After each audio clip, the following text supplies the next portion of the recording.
이 영상은 2배속으로 보시는 게 조금 더 편하실 수도 있을 것 같아요. 뭔가 느낌이 쌓였다. 며칠 전부터 코로나에 대한 공포감이 점점 올라오고 있는 와중에 그 소식을 들었다. 같이 업무하던 동료 직원이 확진이 되었다는 소식 말이다. 뭐랄까, 그 소식이 사실이 아니길 바랬는데 한 번 더 확인해 본 결과 확실하다는 소리를 들었고 불안감은 이내 더 커져만 갔다. 지금 말하지만 내 아내는 임신 중이다. 제발 난 또 걸리지 않기만을 바라고 또 바랬다. 우선 하던 업무를 모두 중단한 뒤에 선별 진료소로 이동해서 코로나 검사를 받기로 했다. 그 전에 확진자로 판명난 분과 같은 공간에서 일했던 사람들, 그리고 단 한 번이라도 함께 미팅을 했던 다른 사람들까지 모두 연락을 취했다. 가능하면 선별 진료소를 방문하는 게 좋겠다고 말이다. 그리고 한 명의 담당자가 보건소 담당자와 통화를 하며 밀접 접촉자로 분류될 수 있는 사람들의 명단을 취합하고 보건소로 모두 전달했다. 조금 뒤 스마트폰이 울리고 문자가 한 통 도착했다. 귀하는 코로나19 확진자의 접촉자로 확인하셨습니다. 자가격리 대상자이니 귀하 주소지 보건소로 확인 전화 주시기 바랍니다. 모든 정리를 마친 후 선별 진료소로 이동했다. 이동하는 수단은 택시였고 택시를 탔던 시간, 차 번호까지 모두 저장을 해두고 진료소에 도착했다. 진료소는 생각보다 조용한 분위기에 사람이 거의 없었다. 미리 전화를 하고 도착해서인지 바로 검사를 받으러 이동할 수 있었다. TV에서만 보던 D급 방호복을 입고 마스크, 고글까지 모두 쓴 뒤 일회용 장갑까지 단단히 끼고 있는 선별 진료소 의료진 분들을 보자 진짜 실감이 났다. 이만큼 위험하고 무서운 병이구나. 제발 걸리지 않았으면 좋겠다. 마음속으로 100만 번은 더 외쳤다. 검사 전에는 미리 질문지를 통해서 이름, 주소, 연락처 등을 묻고 지금 가지고 있는 질환이나 증상들을 확인했다. 나는 이틀 전부터 목이 살짝 따끔거리는 느낌이 있었기에 이 증상을 이야기했었고 잠깐 대기하고 있었다. 그리고 검사실로 들어가서 총 3개의 검체를 채취했다. 코 속으로 면봉을 깊숙하게 찔러 넣어 상기도의 검체를 채취하고 입속으로 면봉을 넣어 동일하게 검체를 채취했다. 마지막으로 가래를 뱉어 하기도의 검체를 채취하게 된다. 검사 소요 시간은 채 5분도 걸리지 않았다. 다만 밀접 접촉자로 분류된 나는 무조건 2주간의 자가격리 기간을 가져야 한다고 했다. 검사 결과가 음성이 나오더라도 강제로 자가격리 2주, 양성이 나오게 되면 입원을 하게 되는 것이다. 검사 결과의 경우 오후 늦게 검사를 했었기 때문에 이길 오전 9시쯤에 검사 결과를 유선으로 알려주기로 했다. 모든 검사가 끝나고 집으로 돌아가는 길에도 택시를 타고 접촉자를 최대한 만들지 않고 집으로 도착했다. 우선 아내에게 미리 해당 내용들을 언지를 해 놓았기에 격리를 해야 될 내 방에 세면도가 이부자리들을 챙겨두고 집안을 소독하기 시작했다. 아내가 오기 전에 빨리 해야만 했었다. 내가 썼던 물건들 그리고 화장실에 있는 수건들까지 모두 정리를 해두었고 방 안에 들어가 자가 격리를 시작했다. 일단 내일이 돼야 검사 결과가 나오기 때문에 마음을 편안하게 가지려고 별 수를 다 써봤지만 두근거리고 조급한 느낌은 가시질 않았다. 걱정에 걱정이 밀려와서 도저히 아무것도 손에 잡히지 않아 일단 누웠다. 빨리 자고 일어나서 결과를 듣고 싶어서 말이다. 아니 이게 제 확진 바로 전날 검사했던 그날 썼던 일기입니다. 조금 디테일하게 이제 조금 말씀드리려고 제가 썼던 일기 중에 몇 가지 부분을 더 첨가를 했어요. 그리고 다음날 일기 또 읽어드릴게요. 아침 일찍 눈이 떠졌다. 시간이 가지 않는다. 9시가 되려면 아직도 2시간이 남았다. 8시 30분 정도가 되자 같이 검사를 받으러 갔던 사람들이 음성이 나왔다며 공유를 해왔다. 다른 사람들도 한 명 한 명 다 결과를 통보받고 나보다 늦게 검사를 받았던 사람들까지 결과를 알려왔다. 뭔가 불안했다. 왜 나는 검사 결과가 이토록 오지 않는 걸까? 9시 30분이 넘은 시점 전화가 울려왔다. 보건소 담당자의 목소리가 들려왔고 확진이라는 말을 해왔다. 이 말을 듣는 순간 가슴이 덜컥 내려앉았다. 제발 내 가족에게는 별일이 없어야 할 텐데 라는 생각이 머릿속을 맴돌았다. 아이를 가진 임산부 아내가 제일 걱정이 됐다. 보건소 직원은 관할구 보건소에서 다시 연락이 올 거라는 말을 남기고 전화를 끊었다. 그로부터 10분 정도 지나자 또 어디선가 전화가 걸려왔다. 역학조사팀이라고 한다. 우선 지금부터 말하는 내용에 거짓을 진술하게 되면 법으로 처벌받을 수 있다고 고지하며 역학조사를 실시했다. 역학조사의 시작점은 내가 옮았던 확진자의 증상 발생일을 기준으로 시작했다. 3일 전이었다. 그리고 내가 다녀간 모든 곳을 이야기했고 혹시 몰라 카드 결제 시간까지 보면서 정확하게 이야기했다. 그리고 역학조사팀에서는 내가 한 말이 맞는지 확인하기 위해서 내 카드 번호까지 모두 받아갔고 긴 통화 후에 전화를 끊었다. 조금 뒤 또 다른 곳에서 전화가 왔다. 이곳도 역학조사팀이라고 한다. 다만 첫 번째 전화가 온 곳은 시 단위의 역학조사팀이었고 두 번째 전화 온 곳은 구 단위의 역학조사팀이었다. 나는 한 번만 하면 되는 줄 알았는데 서로 공유가 되지 않는 것 같다. 그래서 다시 한번 동일하게 역학조사를 실시했다. 이번에도 전화를 끊고 나자 첫 번째 전화 온 곳에서 다시 한번 전화가 와서 몇 월 며칠 내가 이동했던 곳에 어떠한 옷을 입고 갔는지 인상착의까지 확인을 했다. CCTV로 내 모습을 정확하게 확인하려고 하는 듯하다. 이후 집에서 우선 대기하고 있으니 관할구 보건소에서 전화가 왔었고 앞으로 어떻게 절차가 진행되는지 설명을 해주었다. 나는 확진이 되었으니 병원에 입원을 하게 된다고 했다. 지금 병상을 알아보고 있는 중이고 확인되면 바로 이송을 한다고 했다. 그리고 집에 같이 살고 있는 아내는 밀접 접촉자로 분류돼서 지금 바로 코로나 검사를 해야 한다고 했다. 집에 우선 대기하고 있으니 보건소에서 앰뷸런스가 와서 아내를 싣고 선별진료소로 이동하여 코로나 검사 후 다시 집으로 데려다 줬다. 그 사이에 보건소에서 다시 전화가 와서 병상이 잡혔다고 몇 시까지 데리러 갈 테니 입원 준비를 해달라고 했다. 입원 시 준비물을 문자로 받았는데 비누, 수건 5장, 치약, 칫솔, 여벌 속옷, 면도기, 샴푸, 양말, 물티슈, 휴지, 슬리퍼 이 정도로 받았다. 주섬주섬 모든 준비물을 챙기고 있는데 이때 제일 가져갔다고 생각을 잘 했던 물건은 스포츠 타월이었다.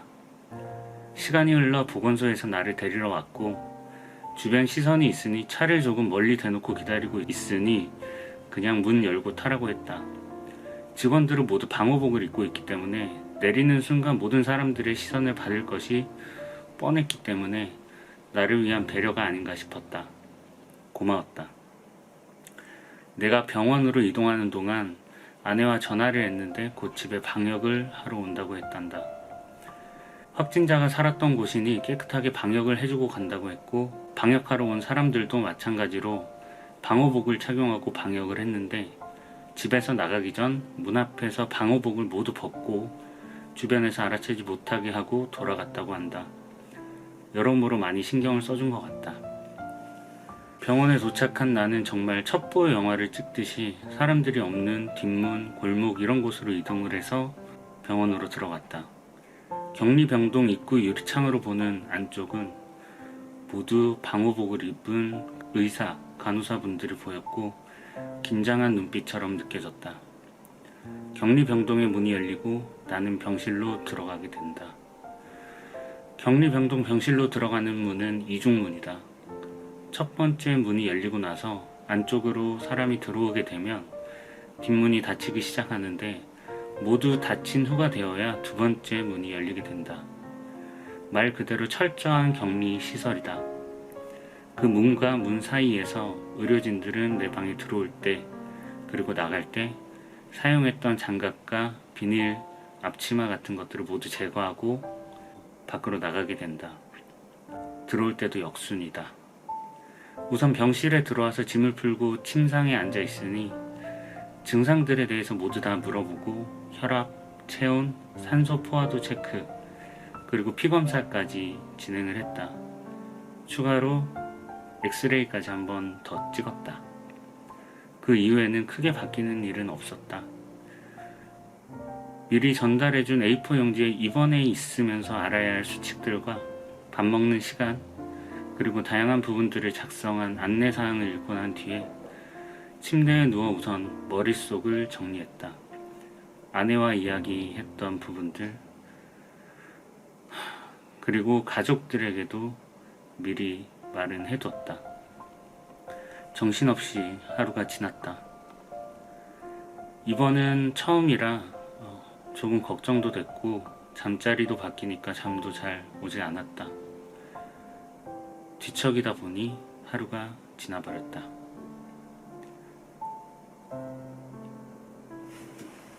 여기까지가 이틀째의 일기장입니다.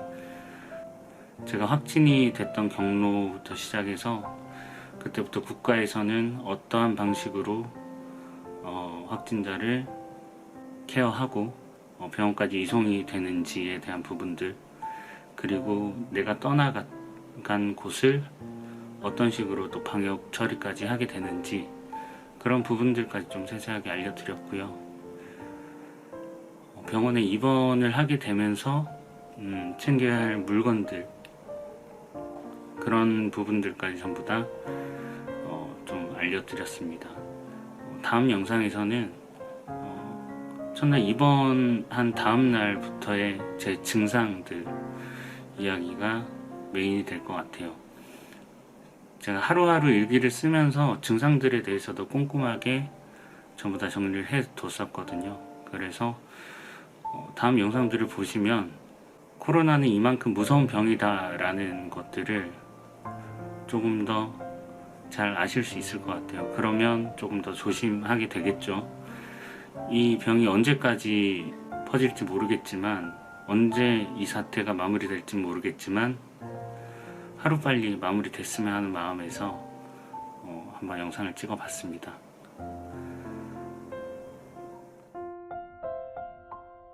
일곱 시가 되자 어김없이 눈이 떠졌다. 지난밤 몸에 오한기가 찾아와 추위에 벌벌 떨면서 잤다. 일단 눈을 뜨고 화장실로 가서 세수를 하고 양치도 했다. 그리고 침상에 앉았다. 어제 줬던 안내문을 다시 꺼내보았다. 먼저 첫 번째, 격리병동이고 의료진의 병실 출입을 최소한으로 하며 응급 상황에 대비하기 위해서 24시간 CCTV가 돌아가고 있다고 한다. 위쪽을 보니 나를 비추고 있는 CCTV가 보였다. 크게 상관은 없었다. 옷 갈아입거나 할 때는 화장실을 이용하면 됐으니까 말이다. 두 번째, 어제 지급받았던 병원복과 침대에 깔려있는 얇은 시트는 일회용이라고 한다. 다만 사용하는 데 문제가 없을 경우 교체는 삼가달라고 했다. 병원복은 너무 얇은 부직포 재질로만 되어 있어 나는 입고 왔던 추리닝을 계속 입겠다고 했다. 춥기도 했고 그게 더 편했다. 셋째, 매일 아침 7시 반, 정오 오후 5시 30분에 식사를 가져다 준다고 한다. 그리고 저녁 식사 때에는 2리터의 물이 항상 같이 나온다고 했다. 그리고 아침 식사를 가지고 간호사가 들어올 때 병실 내부를 청소 및 소독해준다고 한다. 넷째, 면회는 절대 누구도 금지되어 있고 필요한 물건이 있으면 택배를 받을 수 있으니 아래 주소로 시키면 된다고 했다. 그리고 마지막으로 모든 코로나 관련 치료 비용은 국가에서 부담한다고 적혀 있었다.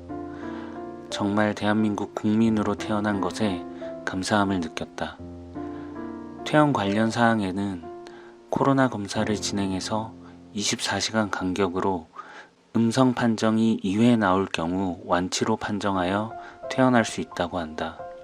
언제쯤 퇴원할지는 모르겠지만 하루빨리 퇴원하고 싶었다. 시간이 조금 지나자 보호 장비를 모두 착용하고 간호사가 병실로 들어왔다. 아침 식사를 전달받았고 혈압, 체온, 산소 포화도 체크, 그리고 어디 아픈 데는 없는지 물어봤다. 오한이 들어 간밤에 너무 추웠다고 얘기했다. 난방을 올려서 춥지 않게 해주겠다고 한다. 간단한 체크가 끝난 후 간호사분은 청소와 소독을 시작했다. 혼자 사용하기엔 조금 넓어 보이는 이 병실을 바닥부터 침대, 문고리, 손잡이까지 모두 꼼꼼하게 소독하고 청소했다.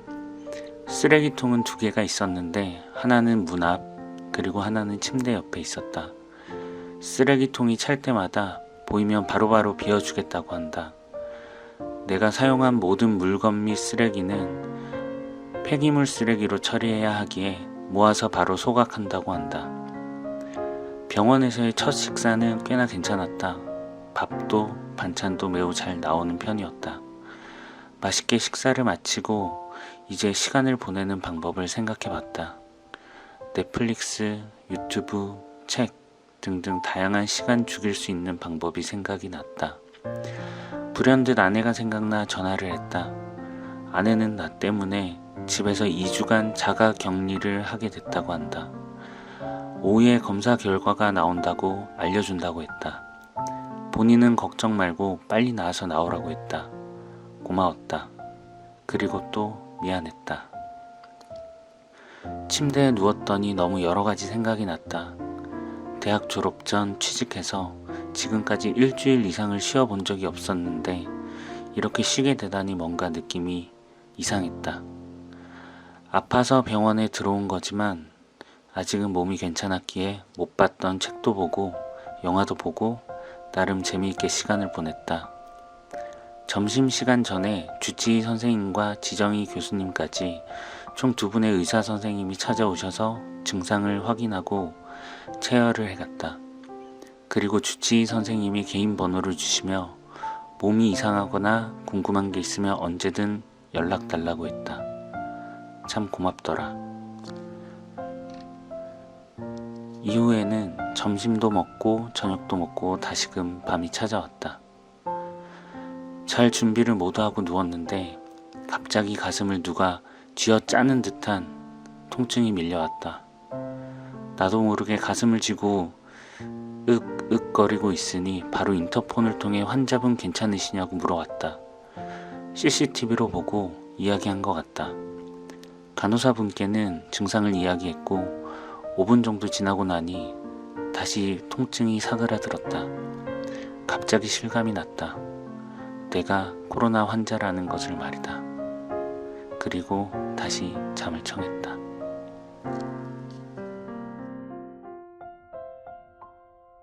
머리가 깨질 듯이 아팠다. 눈은 빠질 것 같았다.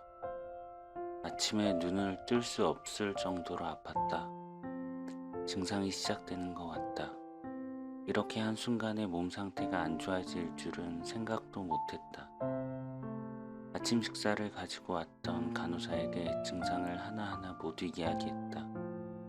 간호사가 나간 뒤 조금 있으니 핸드폰으로 전화가 왔다. 주치의 선생님이었다.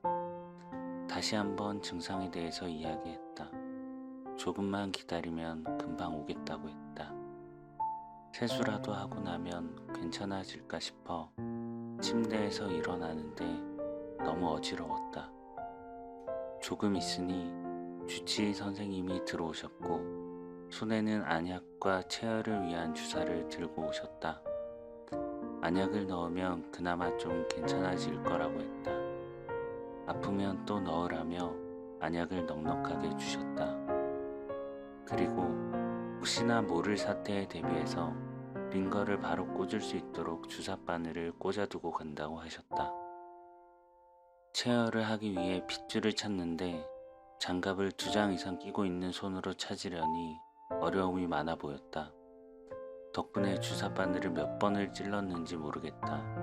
왼팔, 그리고 오른팔, 마지막으로 손등까지.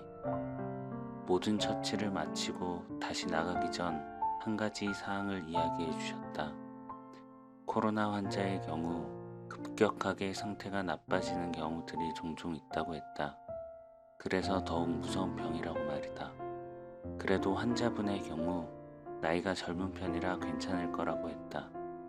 갑자기 아내 생각이 났다. 어제 저녁 아내에게 전화가 왔었는데 음성 판정을 받았다고 했다. 종교도 없는 내가 하나님 감사합니다를 얼마나 외쳤는지 모른다. 정말 다행이었다. 눈이 너무 아프니까 아무것도 할 수가 없었다. 다시 누워서 잠을 자려고 애를 썼다. 어느샌가 잠이 들었다가 저녁 식사 시간 간호사가 들어오는 소리에 잠이 깼다. 배는 고팠는지 저녁 식사를 한 뒤 바로 또 잠에 들었다. 다음날 병원에 입원한 지 벌써 4일째가 되었다. 오늘도 여전히 눈은 빠질 것 같이 아프다. 그리고 너무 누워 있었는지 등이 뻐근하게 아파왔다. 움직이는데 조금 불편하긴 하지만 참을만 하다. 머리가 아픈 것은 어제보다는 조금 나아진 것 같다. 오늘은 식사를 하는데 약 종류가 늘어났다. 노란색 커다란 알약 2개가 추가되었다. 나중에 알아보니 에이즈 치료약인 칼레트라라는 약이라고 했다. 현재는 치료약이 없기 때문에 그나마 효과가 조금 있다고 알려진 약을 사용한다고 했다. 그런데 약이 너무 커서 삼키기가 조금 힘들었다. 조금 뒤 주치의 선생님이 오셔서 상태를 체크하시고 나가셨다. 점점 더 힘들어질 수도 있다고 했다. 그래도 아직 젊은 편이니 괜찮을 거라고 너무 걱정하지는 말라고 해주셨다. 오늘도 어김없이 엑스레이 촬영도 했다. 엑스레이 촬영은 기계를 병실 안으로 가지고 와서 누운 상태로 촬영을 한다. 등 쪽에 플라스틱 판 하나를 대고 숨을 크게 들이마시면 촬영이 3초 안으로 끝이 난다. 엑스레이 결과를 물어봤을 때 폐 쪽에 염증이 보인다고 했다. 아직 심한 건 아니니 걱정 말라고 한다. 저녁이 되니 등이 아픈 증상은 조금 더 심해진 것 같다. 일어나고 앉을 때 더 불편한 느낌이 든다. 오늘도 빨리 잠에 들었다. 오늘까지가 총 4일 정도 되는 일기를 읽어드렸는데요. 다음 편인 5일째부터는 증상 위주로 짤막하게 바로바로 좀 넘어갈 수 있도록 말씀드릴게요. 그동안 영상 봐주셔서 감사하고요. 다음 편에서 뵙도록 하겠습니다. 감사합니다. 오늘도 어김없이 눈을 뜨고 일어나려는데 등 전체가 아파서 거동이 쉽지 않았다. 코로나 바이러스 증상 중에 하나인 근육통인 것 같았다. 몸을 움직일 때마다 통증이 심해서 오늘은 거의 누워서 움직이지 않았다. 오늘은 아내에게 전화가 왔다. 국가에서 자가격리자에게 지급하는 구호 물품이 도착했다고 한다. 아내가 말하기를 총 10만 원의 비용으로 공무원이 마트에 가서 구매를 한 뒤 집으로 가져다 주는 것 같다고 했다. 영수증도 보여줬다. 정말 딱 10만 원에 맞게 구매를 했더라. 인터넷의 구호 물품 인증 사진들을 보았을 때 각각 다른 상품인 걸로 봐서는 공무원 취향에 맞게 물건을 고르는 것 같다고 했다. 그리고 보건소에서 추가로 자가격리 키트를 주고 갔다고 했다. 키트 안에는 마스크, 손소독제, 체온계, 폐기물 쓰레기 봉투가 있었다고 했다. 집에서 사용한 쓰레기는 폐기물 쓰레기 봉투에 담아둔 뒤 꽉 차게 되면 보건소로 연락해 수거해 가는 방식이라고 했다. 정말 철저한 것 같다. 그래도 아내가 이렇게 국가의 보살핌을 받고 있는 것 같아 마음이 한결 편했다. 다음날, 오늘도 여전히 등은 아프다. 아침에 열을 쟀더니 37.9도가 나왔다. 간밤에 춥게 느껴졌더니 열이 나기 시작했나 보다. 주치의에게 이야기했더니 해열제를 함께 처방해줬다. 저녁 시간에 다시 체온을 쟀더니 37.1도로 열이 내렸다. 다행이다. 그런데 입맛이 뚝 떨어졌다. 항상 하루에 2~3번은 아내와 영상통화를 한다. 아내 얼굴만 보고 있어도 아픈 것이 잠시 사라지는 것 같다. 그래도 잠시나마 웃을 수 있고 대화할 수 있는 시간이라 너무 좋다. 빨리 나가고 싶다.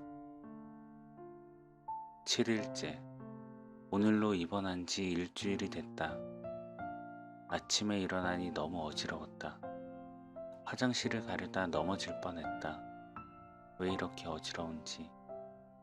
그동안 잘 먹어왔던 식사도 먹기가 힘들다. 음식 냄새만 맡으면 구토 증상이 일어난다. 밥에 물을 말아서 겨우 한 숟가락 먹었다. 엎친 데 덮친 격으로 설사 증상까지 나타났다. 화장실을 몇 번이나 다녀왔는지 모르겠다. 근육통과 구토 증상, 어지러움증, 설사 증상, 빠질 것 같은 눈까지 증상들이 하나씩 늘어만 가고 없어지지는 않는다. 덕분에 먹는 약까지 증상에 맞게 늘어가고 있다. 약을 먹어야 하기에 근근히 밥에 물을 말아 조금씩은 먹고 있다. 못 먹겠어도 억지로 먹으라고 한다. 너무 힘들다. 8일차.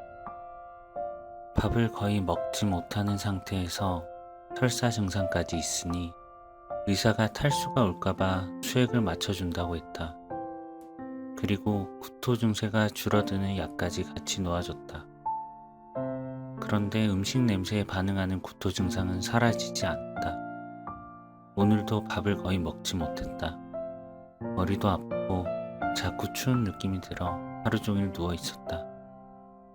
9일차. 계속해서 수액을 맞고 있다. 상태는 어제와 별반 다르지 않다. 수액을 달고 있으니 움직이기가 너무 거추장스럽게 느껴진다. 화장실을 잠깐 가려고 해도, 세수만 잠깐 하려 해도 항상 수액거리를 밀고 다녀야 한다. 세수하다가 잠깐 팔에 힘을 줬더니 피가 역류한다. 바늘이 꽂혀있는 팔은 항상 조심해야 한다. 밥이 올 때마다 곤욕이다.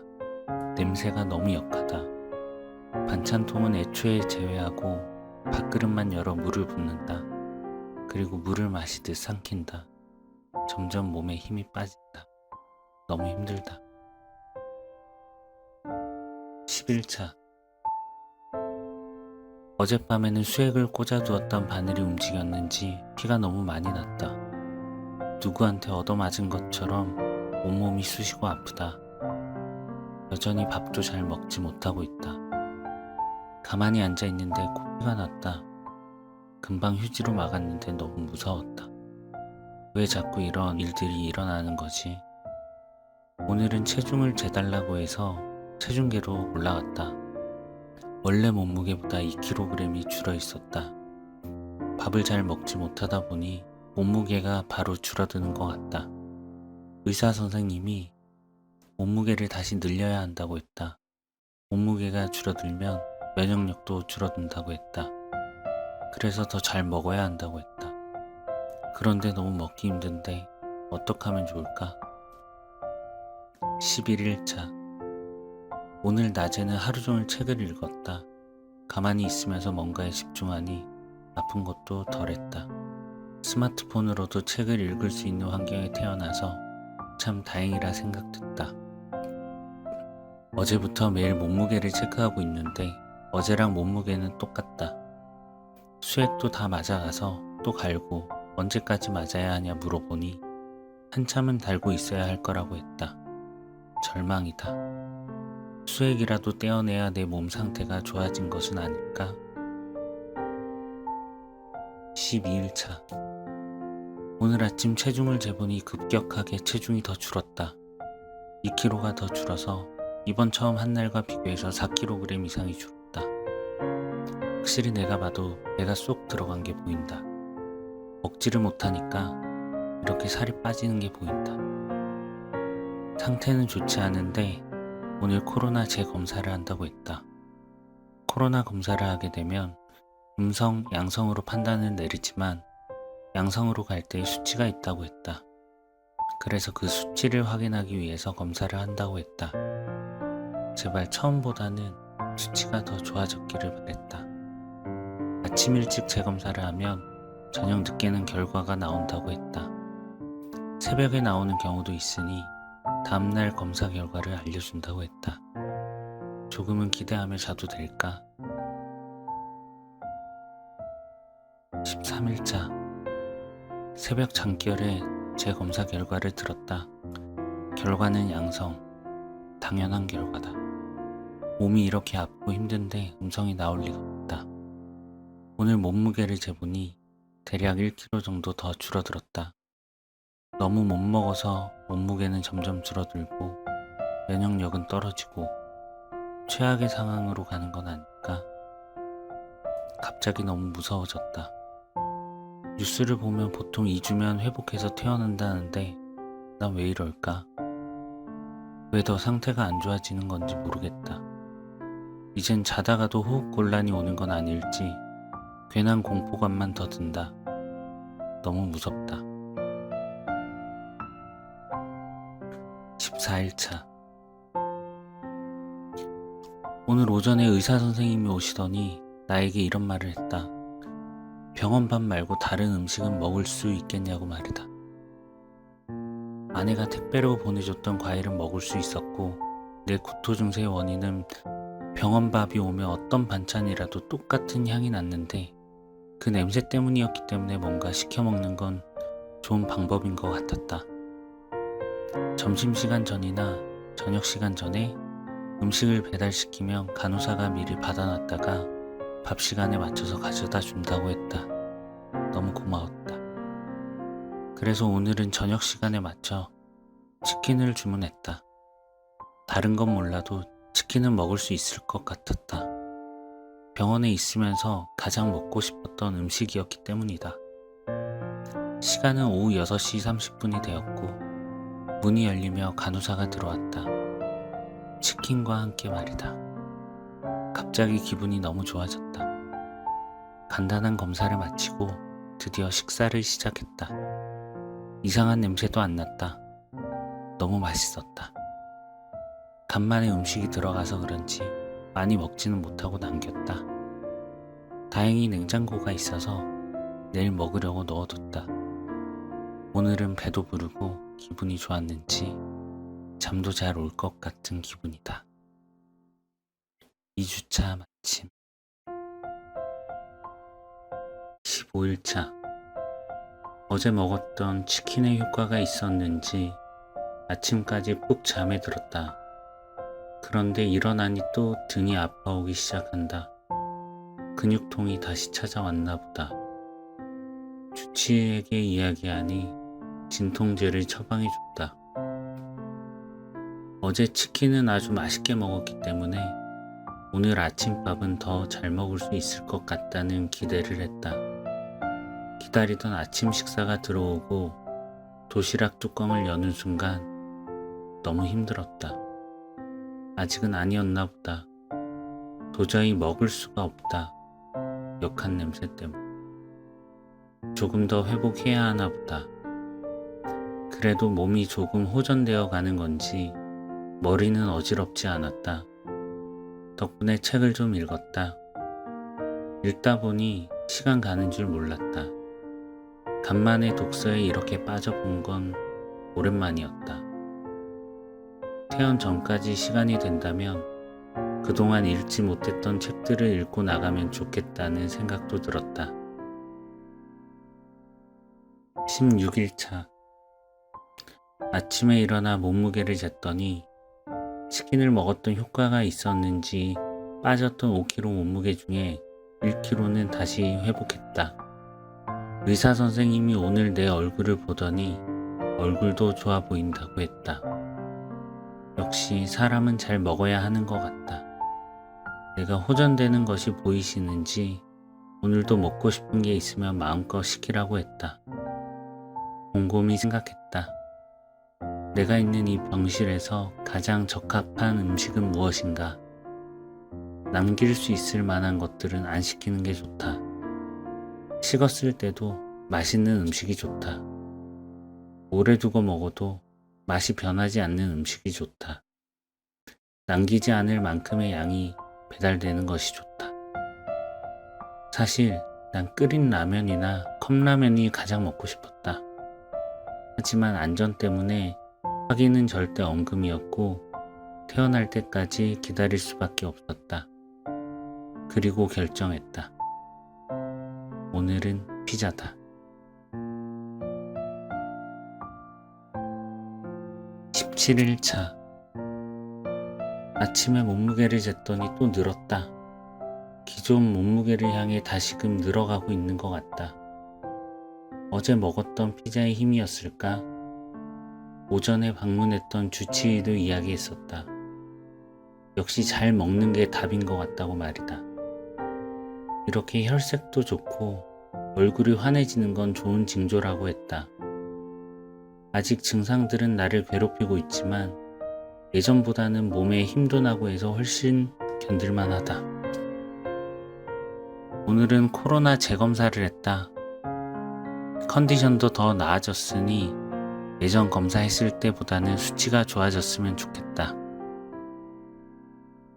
18일차. 아침에 검사 결과를 들었다. 역시 양성이었다. 그러나 한 가지 좋은 소식은 상기도, 하기도 검체 중 하나의 검체에서는 완전한 양성보다 경계선에 머물러 있는 정도가 나왔다고 했다. 뛸 듯이 기뻤지만 아직은 이르다. 조금 더 몸 관리를 잘해서 빨리 이 병실에서 나가고 싶다. 그리고 또 재검사를 했다. 그런데 오늘 오후가 되자 갑자기 몸에 오한이 들기 시작했다. 머리도 어지러웠다. 오전까지만 해도 좋았던 몸 상태가 급격하게 안 좋아졌다. 입맛도 갑자기 뚝 떨어져서 오늘은 저녁을 먹는 둥 마는 둥 했다. 일단 자자. 자는 게 답인 것 같다. 19일차. 오늘은 양성이라고 한다. 경계도 아니라고. 왜 또 이렇게 안 좋아졌는지 모르겠다. 어제 오후부터 춥고 힘들었던 게 이렇게 결과가 나온 원인이 아니었을까? 오늘 또 재검사를 했다. 검사를 해본 사람은 알겠지만 코로나 검사 한 번 하고 나면 눈물이 계속 흐른다. 서너 시간은 눈이 계속 찡해서 눈물이 난다. 그것만 아니라면 참을만 할 텐데 말이다. 21차. 어제는 하루 종일 쉬어서 그런지 개운하게 일어났다. 기침과 콧물, 가슴이 찌릿한 통증은 아직 느껴지지만 이 정도는 괜찮다. 컨디션이 좋은 날과 그렇지 못한 날의 차이가 좀 심한 것 같다. 어제 검사 결과가 나왔는데 계속 양성이다. 그래도 너무 아픈 날들보다는 확실히 컨디션이 올라왔기에 책도 보고 영화도 보고 할 수 있는 것 같다. 21일차. 오전에 침대에 누워 영화를 보고 있는데 가슴 쪽에서 흉통이 시작됐다. 징 하는 느낌과 함께 명치 오른쪽이 욱신욱신한다. 5분 정도 통증이 느껴지다가 다시 사라졌다. 이런 통증이 자주 나타난다. 이제는 조금 익숙해진 건지 통증이 조금은 약해진 건지 처음보다는 놀라는 일은 줄었다. 의사가 이 통증은 폐에 있는 염증 반응 때문이라고 했다. 음성이 나와도 당분간은 아플 수 있다고. 다만 완치 후에는 점점 자연 치유될 거라고 걱정 말라고 했다. 그래도 아픈 게 자꾸 신경 쓰인다. 22일차.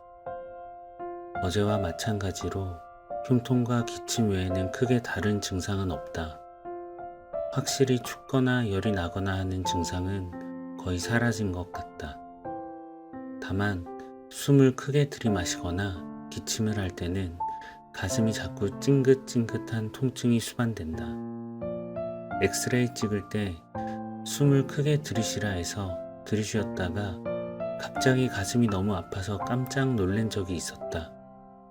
의사에게 말했더니 그럴 수 있다고 했다. 너무 급격하게 폐가 팽창하면서 염증 반응 때문에 아플 수 있다고 말이다. 이후로는 무서워서 숨도 적당히 약하게 들이마신다. 23일차. 오늘은 컨디션이 점점 더 올라오는 것 같다. 장기침과 흉통은 항상 달고 사는 느낌인 것 같지만 전체적으로 느껴지는 몸 상태는 많이 좋아진 느낌이다. 의사가 그랬었다. 코로나라는 병이 갑자기 훅 안 좋아졌다가 회복되기 시작하면 또 갑자기 확 좋아진다고 말이다. 갑자기 확 좋아진 건가? 얼굴이 좋아 보인다는 말을 자주 듣긴 했었는데 점점 회복된다는 이야기를 들으니 너무 기분이 좋다. 24일차. 오늘은 미열이 살짝 난다. 그래서 아침에 아무것도 하지 않고 꼼짝 않고 누워 잠에 들었다. 컨디션 관리가 가장 중요한 시점이라고 느꼈기에 더욱 쉬는 데 집중했다. 25일차. 오늘은 다시 재검사를 실시했다. 아침 일찍 검사를 했기에 저녁 늦게 결과가 나온다고 했다. 정말 늦게 나왔다. 밤 12시쯤 간호사분이 들어오셔서 이야기해 주셨다. 드디어 첫 음성이라고 말이다. 너무 미친 듯이 좋았다. 그런데 또 양성이 나올 수 있는 경우가 있다고 하니 너무 방심하지는 말라고 했다. 그래도 좋은 기분은 어쩔 수 없나 보다. 퇴원 기준이 24시간 기준 연속 2번 이상 음성이 나오는 것이기 때문에 내일 아침 바로 재검사를 한다고 했다. 두근두근 괜히 떨려서 잠이 잘 안 온다. 26일차. 아침부터 다시 재검사를 했다. 처음으로 음성이 나왔던 어제였기 때문에 기분도 업되어 있고 검사가 하나도 힘들지 않았다. 오늘은 검사를 하시는 선생님이 최대한 일찍 검사 결과가 나올 수 있도록 해보겠다고 했다. 보통 아침에 검사하면 밤늦게 새벽에 나오는 경우가 많았는데 따로 빨리 검사 결과를 받을 수 있도록 신청해 주신다고 했다. 정말 빠르면 오후 3시에서 4시, 늦으면 저녁 8시쯤 결과를 알려준다고 했다. 3시가 지나고 나니 목이 타들어갔다. 결과가 나오질 않는다. 미리 얘기라도 해줬으면 좋을 뻔했는데 기다리고 기다린 저녁 8시쯤 되어서 뒤에 있는 인터폰이 울렸다. 환자분 음성 2에 나오셔서 내일 퇴원하시면 됩니다 라고 했다. 정말 좋았다. 기분이 너무 좋았다. 아내에게 그리고 걱정하고 있을 부모님에게 전화를 걸어 사실을 알렸다. 다들 너무 기뻐해줬다. 빨리 오늘 하루가 지났으면 좋겠다. 27일차. 드디어 퇴원하는 날이다. 아침 일찍 일어나 씻고 퇴원할 준비를 했다. 내가 사용했던 모든 물건들은 대부분 다 버렸다. 오염되어 있을 만한 것들도 다 버렸고 꼭 가지고 가야 할 것과 입고 가야 할 옷 정도만 챙겼다. 아침 식사를 마치고 나니 의사 선생님이 오셨다. 축하한다고 전해주셨다. 음성이 나와 완치는 맞으나 아직 몸에 증상들이 남아있을 수 있다고 했다. 집에 가서라도 되도록이면 자가격리를 하는 게 좋겠다고, 당분간은 아내와 떨어져서 지냈으면 좋겠다고 하셨다. 못해도 2주 정도만 참으라고 말이다. 좋은 게 좋은 거라고 더 조심하겠다고 했다. 퇴원 절차는 매우 간단했다. 짐을 챙겼고 간호사는 관할 보건소와 통화 후 나에게 집으로 가도 된다고 하며 따라오라고 했다.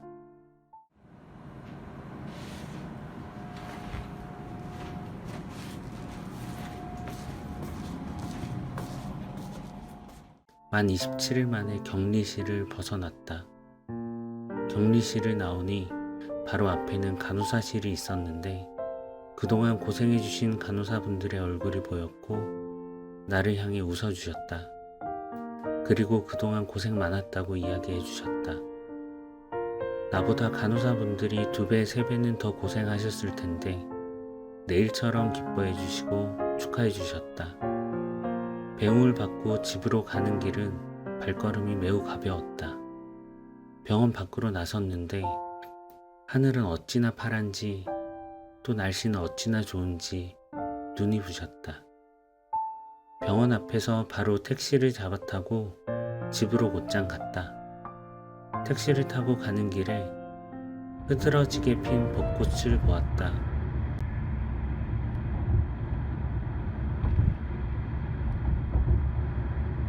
너무 아름다웠다.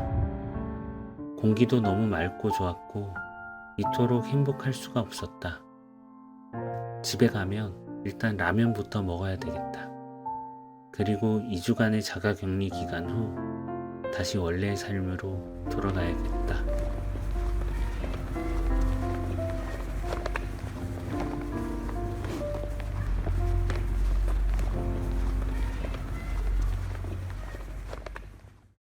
여기까지가 제가 썼던 코로나 병상일기의 마지막입니다.